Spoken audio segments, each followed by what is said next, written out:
It's a bird, it's a plane. Nope, sorry, it's just me, Sarah, here to bring you another review. This time we're taken to the skies with Superman, yet another reboot of the live-action DC comic universe. This time helmed by James Gunn, responsible for the Suicide Squad and the Max Show, Peacemaker, as well as the Guardians films over at Marvel. But before we begin, please give us a like, share and subscribe to the channel. We appreciate all your support. Alright, slip into your spandex and strap on your cape, because here we go. So this film is a mixed bag for me. On one hand, there wasn't enough to really establish how the new DC universe is going to be under Gunn's leadership. But on the other hand, too many things were crammed into a single 2-hour film, which feels more like a bunch of loose threads setting up future films. This film should have actually been titled Justice League, as it was more about superheroes coming together than it was about the Superman himself. Most of the actors feel a bit miscast too, which is a shame because almost all of them are actually fantastic actors. A lot of them also have very little screen time, either popping up for just a cameo or used to deliver a single line and then disappear again for the rest of the film. The film heavily relies on you as the audience having prior knowledge of the Superman comics, or knowing someone who does, otherwise you'll get lost in this film with who ties to who and so forth. The other big issue is its pacing. It's a lot of a start-stopping.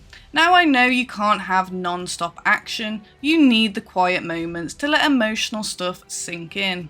But these slower scenes are almost always undercut by some kind of cringy humour or quick jump cut to various other happenings, and you never really feel the emotional weight of what Superman is going through. As the world tries to make up their mind on whether or not he is their saviour or their doom, Lex Luthor is almost just as cartoonish as Jesse Eisenberg's version was, which is a bit of a shame, as I was hoping for a more complex villain and instead we got an incel Elon Musk copycat. Isabella Merced, who delivered a fantastic performance as Dina on the recent season of The Last of Us, kind of phoned it in for this film and was kept mostly in the background while they turned Guy Gardner into a sarcastic, quippy dumbass.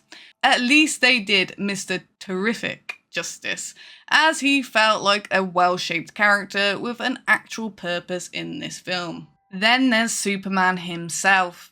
Regardless of my preference for which Superman era of comics I enjoyed the most, this version felt like he had a bit of a split personality disorder.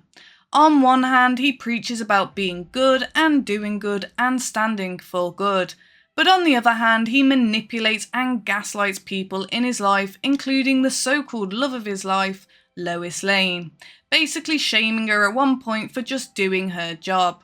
This Superman is a narcissist, complete with toxic masculinity issues and an easily bruised ego. He and Luthor truly are two sides of the same coin. But aside from that ham-fisted dialogue moments and some mixed quality special effects, the real question is, should you go and see this film? Well, sure, it is entertaining. Definitely not the groundbreaking film that DC needed to jumpstart the new film franchise, but it's serviceable. Like how Superman Returns had some good parts even though it was ultimately let down by a lackluster plot. I award the film a 7 out of 10. It just didn't give me the feeling of I need to see more, like I get from watching Superman 2 or Man of Steel, or even the animated series. I am curious to see what happens next in the Gunverse though, but I'm neither optimistic nor am I jaded to think it's been ruined or anything like that. I guess we will have to wait and see. The next piece of the franchise will be the upcoming Peacemaker Season 2 on Max, and that will deal with merging some of the characters from the Snyder DCEU into the new DC Universe. I want to thank you all for checking out this review. Make sure to like, share and subscribe to the channel and let us know what you thought of this film in the comments below. Be sure to check out the full breakdown this Friday to see if you agree with what we say.